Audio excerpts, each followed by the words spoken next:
Thanks for joining us for another 5-minute fix video, guys. Today we're going to be talking about volume reducer installation in your fork. Today we've got a Fox 38 on our Fazari Delano Peak. This will be very similar across the board, no matter if you've got RockShox, DVO, Fox, or something else. But this is going to be, again, a 5-minute fix, so we're just going to show you guys how to do it quickly. If you want to get into theory, concepts, what benefits or drawbacks this might have, we'll link it below. But for now, let's air down this Fox 38 and get it ready for a volume reducer installation.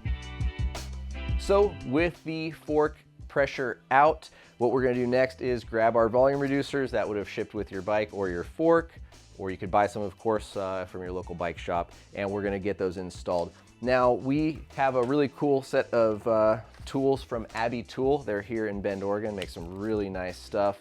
And it's a 32 mil socket.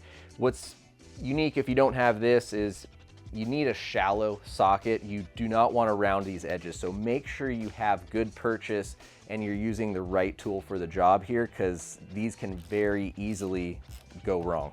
So again, if you look close here, you can see how little surface area there is to grab. So you really just want to make sure you're using the good and proper tools so you don't round these little edges out, because there's not a lot of material there. Once you get that unthreaded, you're going to pull this out, and you can see right now I have 3 volume reducers installed on this fork, and for me that's kind of where I like these things. If you were going to add another one, simply slide it on, hear that nice affirmative click, put it back in, thread it on, air the fork back up, and you're good to go.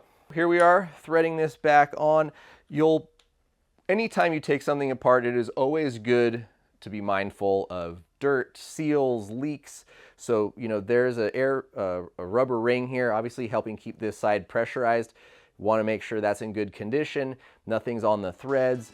Before you take this stuff apart, I would always suggest you wipe around so no dirt and debris falls in when you're taking stuff in and out.